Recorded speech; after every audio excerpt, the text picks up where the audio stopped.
Hello student, welcome to Atul education. तो friend, ये आज एक हम लोग बहुत ही इंपॉर्टेंट टॉपिक के ऊपर डिस्कस करने वाले हैं कि शेयर मार्केट्स क्या होता है, स्टॉक एक्सचेंज क्या है और शेयर मार्केट में इन्वेस्टमेंट करने की सही एज क्या है, कितने अमाउंट से शेयर मार्केट में इन्वेस्टमेंट करना हम लोग स्टार्ट कर सकते हैं और शेयर मार्केट्स के अंदर इन्वेस्टमेंट करना स्टूडेंट के लिए कितना सही है, कितना गलत है, स्टूडेंट को शेयर मार्केट में इन्वेस्टमेंट करना चाहिए या नहीं करना चाहिए। ऐसे बहुत सारे सवाल थे जो शेयर मार्केट से रिलेटेड थे और आजकल के समय में हर कोई चाहता है कि उसको कोई ना कोई बोलते ना इनडायरेक्ट इनकम का सोर्स होना चाहिए। सेकेंडरी इनकम का सोर्स के बारे में हर कोई सोचता है। तो ऐसे में बेसिकली इसके पीछे जो स्टॉक मार्केट में है, इसमें लास्ट टाइम कुछ रिसर्च आया था जिसके अंदर सबसे ज़्यादा जो लोग एक्टिव हुए हैं लास्ट के 4 से 5 साल में, वो जो यंग लोग हैं जिसकी एज 18 से लेके 25 से 30 साल के बीच में है, ऐसे लोग बहुत ज़्यादा इसमें अट्रैक्ट हुए हैं रिसेंट टाइम में। तो आखिर स्टूडेंट लोग जो इतना अट्रैक्ट हो रहे हैं, क्या उनको शेयर मार्केट में कितना इन्वेस्टमेंट करना चाहिए, कैसे इन्वेस्टमेंट करना चाहिए, क्या पूरा प्लान होना चाहिए, इन सब चीज़ों के बारे में हम लोग डिस्कस करेंगे। डिस्कस करने के लिए मेरे साथ में मेरे फ्रेंड विनोद गुप्ता है, जो कि शेयर मार्केट में ऑलरेडी लास्ट 10 ईयर से काम कर रहे हैं, जिनको पूरा नॉलेज है शेयर मार्केट के बारे में, कैसे इन्वेस्टमेंट होता है, कैसे एनालाइज करते हैं, इन्वेस्टमेंट करना सही है या हम लोग को ऑप्शन में ट्रेडिंग करना सही है। पूरा एक छोटी छोटी चीज़ के बारे में हम लोग डिस्कस करने वाले हैं। सबसे पहले तो मैं इनसे पूछता हूँ कि शेयर मार्केट क्या होता है। जिन स्टूडेंट को अभी पता ही नहीं कि शेयर मार्केट क्या होता है, उनको पहले बेसिक नॉलेज पता चलना चाहिए कि शेयर मार्केट होता क्या है और शेयर्स मीन्स क्या होता है और मार्केट मीन्स क्या होता है। तो विनोद, शेयर्स क्या है, शेयर मार्केट क्या है? ठीक है। जैसे कि क्वेश्चन पूछे शेयर क्या और शेयर मार्केट क्या है। सो बेसिकली शेयर्स क्या होता है, कंपनीज की कुछ हिस्सेदारी होते हैं जो लोग मार्केट में वो लोग डिस्ट्रीब्यूट करते हैं। ठीक है। और जो शेयर बाजार है वहाँ पे आप स्टॉक जो कंपनीज की जो लिस्टेड कंपनीज के जो स्टॉक्स होते हैं वो खरीदते हो बेचते हो, सिंपल है, वो स्टॉक मार्केट है। यस। तो अभी कोई भी पर्सन यदि शेयर मार्केट में फर्स्ट टाइम इन्वेस्टमेंट करना चाहता है या कोई किसी भी पर्सन के माइंड में ऐसा है कि उसको शेयर मार्केट में पैसा लगाना चाहिए, तो उसके लिए प्रोसेस क्या होता है, कहाँ से वो स्टार्ट कर सकता है? क्या उसके लिए किसी बैंक में जाना पड़ेगा या आजकल बहुत सारे ब्रोकर है जिसके अंदर में डीमेट अकाउंट ओपन होता है, तो बैंक से अकाउंट्स ओपन करना अच्छा है कि या किसी ब्रोकर के अंदर में अकाउंट्स ओपन करना अच्छा है? जैसे डिस्काउंटिंग ब्रोकर बहुत सारे हैं। सो कैसा होता है यहाँ पे, शेयर को ट्रेडिंग करने के लिए आपको एक डीमैट अकाउंट की जरूरत होती है। तो कहीं भी ओपन कर सकते हो, बहुत सारे डिस्काउंट ब्रोकर है जैसे एज यू सेड। ठीक है। एंजल ब्रोकिंग है, अपस्टॉक है, जीरोधा है, मोतीलाल ओसवाल है, शेयर खान है। कहीं भी आपको एक डीमैट अकाउंट ओपन करना पड़ेगा जो बैंक से लिंक करना पड़ेगा। फंड ऐड करके फिर आप ट्रेडिंग के लिए एकदम रेडी हो जाते हो। आपका विद इन 24 आवर्स के अंदर अकाउंट ओपन हो जाता है अब। और इलेक्ट्रॉनिकली सब चीज़ होता है, आप इलेक्ट्रॉनिक के माध्यम से आपका शेयर्स होल्ड होंगे, वहाँ पे ही आप खरीदारी और बिकवाली कर सकते हो। ईजी हो चुका है पहले की कंपैरिजन तभी स्टूडेंट जिनको डीमेट अकाउंट्स के बारे में पता नहीं है, तो उनको मैं आपको थोड़ा सा बेसिक एक्सप्लेनेशन दे देता हूँ, आपको बता देता हूँ कि डीमेट अकाउंट क्या होता है। जैसे आपका बैंक अकाउंट होता है, बैंक में आप पैसा रखते हो, वैसे ही डीमेट अकाउंट में हम लोग क्या करते हैं, शेयर रखते हैं और डीमेट अकाउंट के थ्रू हम लोग शेयर्स को क्या करते हैं, खरीदते बेचते हैं। आजकल के समय में physically shares buying and selling नहीं होता है, हम लोग डीमेट अकाउंट के थ्रू ही शेयर्स को क्या करते हैं, खरीदते और बेचते हैं जब शेयर मार्केट चालू होता है। अभी सबसे मोस्ट इंपॉर्टेंट सवाल कि शेयर मार्केट में इन्वेस्टमेंट स्टार्ट करने के लिए कोई एज लिमिट है क्या, या स्टूडेंट को शेयर मार्केट में इन्वेस्टमेंट करना चाहिए या नहीं करना चाहिए, क्या करना चाहिए, पूछते हैं। सबसे पहले इन्वेस्टमेंट एज की बात करें, for investing there is no age. Warren Buffett ji ने 11 साल की उम्र से इन्वेस्टिंग स्टार्ट किया था। ठीक है। रमेश दमानी जी ने 17-18 साल से इन्वेस्टिंग स्टार्ट किया था, 12वीं पढ़े लिखे थे वो भी, ज़्यादा पढ़े लिखे नहीं थे। खाली उन्हें ज्ञान था कंपनीज़ के बारे में, कंपनीज़ के प्रोडक्ट के बारे में। आप अपने रोज़मर्रा की ज़िंदगी में आप देखते हो, सुबह उठने से लेकर शाम को सोने तक हर एक कंपनी का प्रोडक्ट यूज़ करते हो। एग्जाम्पल जैसे आप ऑफिस जा रहे हो, ठीक है, सुबह उठे, ठीक है, सबसे पहले आप क्या करते हो, ब्रश करते हो, कोलगेट कंपनी लिस्टेड है। ठीक है। इस चाय पीते हो, कॉफ़ी पीते हो, लिस्टेड है। इनफैक्ट आप जो भी है, कार निकालते हो, मारुति का स्टॉक लिस्टेड है। ठीक है। बाइक लेते हो, लिस्टेड है। पेट्रोल भरवाते हो, वो भी लिस्टेड है। सिगरेट पीते हो, आईटीसी लिस्टेड है। जो भी कंपनीज के आपके आपके रोज़मर्रा की ज़िंदगी में आसपास आप अगर नज़र भी घुमाएंगे तो आपको, आप डायरेक्टली और इनडायरेक्टली उस कंपनी से आप डील करते हो। तो जो स्टॉक आपको अच्छा लगे, जिस कंपनी को आपको भरोसा है, उस स्टॉक आप लो और उस पर इन्वेस्टमेंट करके आप बने रहिए लंबे समय तक। और रही बात इन्वेस्टमेंट करना सही है गलत है, तो अगर इन्फ्लेशन को बीट करना है तो डेफिनेटली आपको इन्वेस्टमेंट करना चाहिए। और मार्केट्स में जो रिटर्न्स मिल रहे हैं एफडी में, ये सब में, डिबेंचर्स वगैरह में, जो डेट फंड जो इंस्ट्रूमेंट है, मार्केट जो इक्विटी रिटर्न है काफ़ी अच्छा है, yes, but yes risk is there, तो रिस्क को आपको ध्यान में रखते हुए आपको इन्वेस्टमेंट करना चाहिए। जैसे आपने बताया कि इन्फ्लेशन को बीट करना है, तो यदि हम लोग यदि इसको सिंपल लैंग्वेज में समझना चाहे कि इन्फ्लेशन को बीट करना क्या होता है और इन्फ्लेशन रेट से और इसका फिक्स डिपॉजिट या शेयर मार्केट, स्टॉक मार्केट से इसका क्या रिलेशन है, कैसे हम लोग इसको समझ सकते हैं? इन्फ्लेशन एक लाइक अभी आपका 1 रुपया आज है, ठीक है, क्या 1 रुपया 1 साल बाद सेम रहने वाला है? नहीं रहेगा, ठीक है। पहले एफडी की बात करें तो 9 से 10% मिलता था। अगर आप 1 लाख रुपए रखते हो तो आपको 9 से 10 हज़ार रुपये आपको ईयरली मिलता था। बट आज एफडी का रेट देखो कितना हो चुका है, 5 से 6% हो चुका है। आपका हर प्रोडक्ट जो आप पहले यूज़ करते थे, जो 5 का था वो 10 हो चुका है, जो 10 का था वो 20 हो चुका है। तो इन्फ्लेशन हो गया, जो महंगाई है, ठीक है। तो आप इन्फ्लेशन का रेट देखोगे तो एवरी ईयर बढ़ता ही जा रहा है, ठीक है। एग्जाम्पल, करंट एग्जाम्पल है पाकिस्तान का, देख लो, इन्फ्लेशन ऑलमोस्ट मतलब 2 गुना 3 गुना हो गया। Still India is good level, no problem, ठीक है। बट ये इन्फ्लेशन बढ़ता रहेगा, वहाँ पे इन्फ्लेशन बढ़ रहा है, एफडी के रिटर्न्स कम हो रहे हैं, ठीक है। और अगर इसकी बात किया जाए, गोल्ड की बात करें तो ठीक है, गोल्ड भी अच्छा रिटर्न दिया है। बट अगर कंपेयर करें हम इक्विटी में, ठीक है, अगर हम 100 रुपये अगर गोल्ड में डालते, ठीक है, पिछले 20 साल की हिस्ट्री बता रहे हैं, तो समवेयर अराउंड आपको 3000 के आसपास हुआ होता। बट यही चीज़ आप इक्विटी में डालते हो, मोर देन 30,000 का हुआ है। That is the difference between investing in gold and equity, ठीक है। बट यहाँ पे ऐसे ही बोला जाता है, कुछ कंपनीज होते हैं, जैसे कि अगर विप्रो में अगर आप 10,000 रुपये डाल दिए होते हैं 1995 या 97 में, तो वो 10,000 रुपये आपका कम से कम यहाँ पे 100 करोड़ हुआ होता। कितना? 100 करोड़।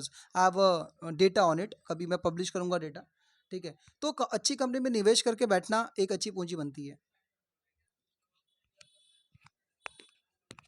अभी यहाँ पर एक सवाल आता है कि इन्वेस्टमेंट क्या होता है, शॉर्ट टर्म इन्वेस्टमेंट क्या होता है, लॉन्ग टर्म इन्वेस्टमेंट क्या होता है, ट्रेडिंग क्या होता है और एफ&ओ क्या होता है?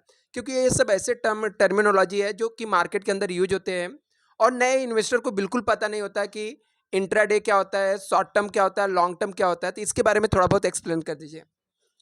एक्चुअली ऐसे जो टर्म्स है, ये सब मार्केट में जो लोग करते हैं, ये इन्वेस्टर के कैरेक्टरिस्टिक के ऊपर डिपेंड होता है कि कौन से कैसे इन्वेस्टर है। जैसे कि डे ट्रेडर की बात करते हैं, intra trading. Intra day trading का मतलब ये होता है कि सौदा मैंने आज ही लिया और आज ही बेच दिया।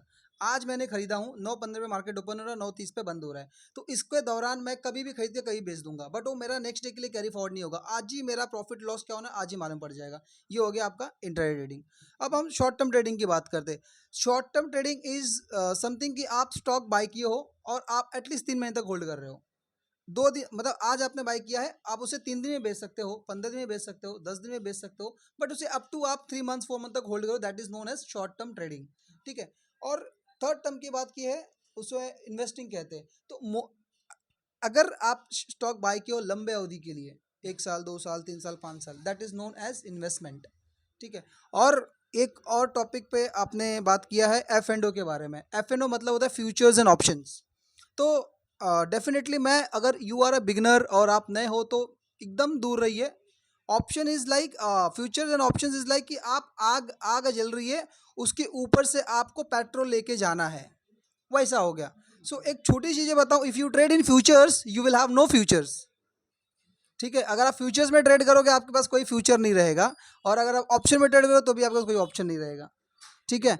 सो F&O इज नथिंग बट, ये वेल्थ डिस्ट्रॉयर इंस्ट्रूमेंट है, ठीक है। ये आपका वेल्थ डिस्ट्रॉय कर देगा। ये आपने एक कहावत सुना होगा कि Rome was not build one day, but Hiroshima and Nagasaki एक दिन में खत्म हो गए थे। F&O में आप घुसोगे तो एक दिन में खत्म। I have seen people who is losing and I have seen the people who is lost their entire capital. अभी रिसेंटली मैंने एक आर्टिकल पढ़ रहा था, he was I think captain in army, 25 lakh रुपए उनका नुकसान हो गया था, and he committed suicide. So stay away from F&O if you are very new to the market, and do not take loan for investment purpose, ठीक है। आपके पास saving है, पैसा वही लगाना है आपको जो आप खोने के बाद आपका कलेजा ऊपर नीचे ना हो, चैन से खा के सो सकें। दूसरा, यदि कोई स्टूडेंट स्टार्ट करना चाहता है शेयर मार्केट में इन्वेस्टमेंट करना या थोड़े बहुत इनकम बनाना चाहता है, तो उसको शुरू शुरू में शेयर मार्केट में स्टार्टिंग में इन्वेस्टमेंट के लिए कितने पैसे की मिनिमम कैपिटल की ज़रूरत पड़ेगी? कैपिटल मीन्स वो अमाउंट होता है जिसको हम लोग मार्केट में इन्वेस्टमेंट करने के लिए हम लोग लेकर आते हैं। तो कितने अमाउंट की रिक्वायरमेंट है, मिनिमम कितना पैसा चाहिए यदि कोई पर्सन स्टार्ट करना चाहता है शेयर मार्केट में, या कोई न्यू पर्सन है, न्यू स्टूडेंट है जो फर्स्ट टाइम इन्वेस्टमेंट करना चाहता है, तो कितने से स्टार्ट कर सकता है? कैपिटल का कोई कंपल्शन नहीं है यहाँ पे। आप 1 लाख में भी स्टार्ट कर सकते हो, 1 करोड़ में भी स्टार्ट कर सकते हो और 1,000 रुपये में भी स्टार्ट कर सकते हो। सी प्रॉब्लम क्या होता है, जब आपका जैसा पैसा रहेगा ना वैसा इमोशंस काम करेगा। ये मार्केट तो पैसे पे तो काम करता है, उसके साथ साथ इमोशन पे भी काम करता है। ठीक है, आप 1,000 रुपया पाओ, आपका इमोशन अलग रहेगा। 1 लाख देखो, इमोशन अलग रहेगा। और 1 करोड़ रहेगा तो इमोशन अलग रहेगा। पैसा पैसा है लेकिन इमोशन अलग है। ठीक है, यहाँ पे ग्रीड और फियर पे मार्केट चलता है। हम ये कमिट नहीं कर सकते कि आप 1,000 से स्टार्ट करो। ही सी अगर मैं इन्वेस्टर की बात करूं, अगर उनके पास 1,000 से फंड हो, he will make money. 10,000 they, he will make money. क्योंकि 1,000 और 10,000 के ऊपर ना कोई इमोशन नहीं अटैच है। बट वही 1 लाख पे आ जाएगा ना, तो माइंड गेम स्टार्ट हो जाता है। Actual emotion starts then. ठीक है, सो इफ अगर एक छोटी सी, अगर मैं सोल्यूशन बताऊँ इसका, अगर नए हैं हम, तो डेफिनेटली एक छोटे कैपिटल से स्टार्ट कर सकते हैं। लेट से 5,000 10,000 फॉर इन्वेस्टिंग पर्पस और लर्निंग पर्पस। पहले आप सीखो, अपने आप को एक समय दो कि मैं 2 साल तक पैसे बड़े नहीं लेके आऊंगा। अब वो 5,000 या 10,000 को आपने 20,000 30,000 बनाया है, तब आप उसे थोड़ी थोड़ी जैसे स्टेप चढ़ते ना, first floor, second floor, third floor, fourth, ऐसा सडनली देखो, सडनली हम बिल्डिंग नहीं खड़ा कर सकते। और स्टॉक मार्केट में है कि जब प्राइस जब ऊपर जाता है तो सीढ़ी से जाता है, और जब गिरता है तो लिफ्ट से कूद जाता है वो। ठीक है, ये मार्केट है। तो आपको बहुत ध्यान से और बहुत समझदारी से इन्वेस्टमेंट करना पड़ेगा। कम पैसे लेकर उसे समझो। ऑब्वियसली इमोशंस आपका अलग अलग पैसे पे अलग अलग रहेगा। तो जैसे जैसे आप मार्केट में काम करना स्टार्ट करोगे, वैसे वैसे आपका इमोशन किस तरह काम करना है, हर एक फेज है उसका। ये we cannot teach this thing. Cooking को सिखाया नहीं जाता, स्विमिंग नहीं सिखा सकता, उसे प्रैक्टिस करना पड़ेगा। ठीक है, तो ये प्रैक्टिस से आएगा। शेयर मार्केट में रिस्क एक बहुत बड़ा कॉन्सेप्ट है कि रिस्क होता है, और सबको बोला जाता है कि रिस्क, शेयर मार्केट में पैसा डालना मतलब रिस्क से आप खेल रहे हो, रिस्क ले रहे हो। आखिर ये रिस्क क्या होता है, कैसा रिस्क होता है, और ये रिस्क का क्या, कितना रिस्क हो सकता है, या रिस्क को कैसे मैनेज किया जा सकता है, क्या है इसके बारे में? तो ये जो रिस्क कॉन्सेप्ट है ना, एक्चुअली ये स्टॉक मार्केट वाले के लिए बहुत गलत है। कहाँ रिस्क नहीं है, कहाँ रिस्क नहीं है। हम बैठे हैं, कुछ हो गया रिस्क है, चल रहे कुछ हो गया रिस्क है। हमें साइकिल चलाना नहीं आता, हम साइकिल चला, रिस्क है। रिस्क रिस्क मतलब क्या होता है, हम वो काम करते हैं जो हमें नहीं आता, दैट इज अ रिस्क। ठीक है, कुछ भी आप काम करो। अब स्टॉक मार्केट में रिस्क की बात किए हो तो मैं इसका कुछ कॉन्सेप्ट बताता हूँ। आपको कुछ भी नहीं आता है, आप कुछ स्टार्ट करो, आप फेल हो जाओगे, तो आपके लिए रिस्क ही है। और there is like every business has some cost of capital. तो स्टॉक मार्केट में भी आपको कॉस्ट देना पड़ेगा। Every business has some expenses, तो इस बिजनेस के लिए भी आपको एक्सपेंस समझना पड़ेगा। ठीक है, तो इसमें रिस्क की बात की है तो यहाँ पे हम स्टॉप लॉस वगैरह यूज़ करते हैं कि इस प्राइस पे मैं बाय कर रहा हूँ, अगर इसके नीचे आता है मैं एग्जिट कर लूँगा। वहाँ पे आपका इमोशन नहीं काम करना चाहिए। और एक और यहाँ पे एक और वॉरेन बफेट जी ने कहा है कि do not keep all eggs in one bucket. मतलब एक ही स्टॉक में पैसे इन्वेस्ट करके नहीं रखना चाहिए, क्योंकि कल के दिन कुछ हुआ, ठीक है, तो वो एक पे बहुत ज़्यादा इंपैक्ट आएगा। डेफिनेटली अगर अच्छा होगा तो अच्छा आपका इमोशंस काम करेगा, बुरा होगा तो बुरा काम करेगा। So to minimise your risk we have to diversify our portfolio in different different sectors. We have lot of sectors, जैसे कि आपने देखा कि कोविड वगैरह में सारे sectors was down but 2 sector was performing well, FMCG and pharma sector. तो और आज देख ले वो सेक्टर नीचे जा रहे हैं, और जो सेक्टर जो नहीं परफॉर्म हुए थे वो सारे अच्छे जा रहे हैं। और बैंक्स वगैरह थे, काफ़ी कंपनीज के जो सेक्टर्स तो नहीं वर्क करे, but now all sectors are working here. ठीक है, तो आप अलग अलग जो जो सेक्टर्स में आप जो उन्होंने इन्वेस्ट किया होगा, तो मे बी 2 सेक्टर पैसा नहीं कमा के दिया, लेकिन 2 सेक्टर बहुत अच्छा पैसा कमा के दिया। तो जो नीचे जा रहे हैं ना और जो ऊपर जा रहा है उसको कॉम्पेंसेट करता है। ठीक है, तो आपको अपना पोर्टफोलियो को डाइवर्सिफाई करना ही पड़ेगा। आईटी में कुछ डाल दो, कुछ कुछ आप एफएमसीजी में डाल दो, कुछ फार्मा में डाल दो, कुछ फिनटेक में डाल लो। ऐसे ऐसे नए नए आपको आइडिया, आपको खुद दिमाग लगाना पड़ेगा कि आने वाले दिनों में किसका ज़्यादा डिमांड हो सकता है। जैसे कि जियो अपना मुकेश अंबानी जी ने तो 2009 से अपना प्लान स्टार्ट किया था। एग्जीक्यूशन कब हुआ, लॉन्च कब किया, 2016 15-16 में। तो आपको टाइम देना पड़ा, आपको फ्यूचर फोरकास्ट करना सीखना पड़ेगा थोड़ा, कि आगे किसका डिमांड हो सकता है, कौन सी कंपनी आगे ग्रोथ कर सकती है, ये सारी चीज़ें। तो स्टूडेंट, आई थिंक आप लोग को बहुत सारी इन्फॉर्मेशन मिला रहेगा। इससे हम लोग एक कंक्लूजन निकाल सकते हैं कि स्टूडेंट लोग भी शेयर मार्केट में इन्वेस्टमेंट करना स्टार्ट कर सकते हो। यदि आपके पास 10,000 5,000 कैपिटल है तो सबसे पहले मिनिमम कैपिटल लेकर आपको इन्वेस्टमेंट करना स्टार्ट करना चाहिए। और शेयर मार्केट में रिस्क होता है, तो इस रिस्क को कम करने के लिए आपको वही पैसा डालना है जो पैसे आपके ज़्यादा यूजफुल नहीं रहे, जिसको जाने के बाद आपको ज़्यादा गम ना हो। तो आपको यदि इन्वेस्टमेंट करना स्टार्ट करना है तो आपको लॉन्ग टर्म के लिए इन्वेस्टमेंट करना है, या आप बोल सकते हो कि 1 वीक 1 मंथ के लिए चीज़ों को खरीद के होल्ड करके आप प्रॉफिट कमा सकते हो। आपको एडवाइस यही है कि आप लोग एफ में एंट्री मत करना, और कोई भी चीज़ को विदाउट सीखे हुए एंट्री मत करना। आपको उसके बारे में थोड़ा बहुत नॉलेज लेना, रिसर्च करना, यूट्यूब पे वीडियो देखना, इन सब चीज़ों से जानकारी लेना, या फिर विनोद सर के भी चैनल है जिसके अंदर शेयर मार्केट सिखाते हैं, उसके अंदर भी आप लोग जाके सीख सकते हो। तो ये सब चीज़ों से आप लोग इसके बारे में कर सकते हो। नेक्स्ट हम लोग सेशन में देखेंगे और भी जो भी आपके इससे रिलेटेड डाउट रहेंगे, कमेंट रहेंगे, आप लोग इससे में कमेंट करना। नेक्स्ट टाइम उसके क्वेश्चन के ऊपर भी हम लोग डिस्कस करेंगे। Thank you so much.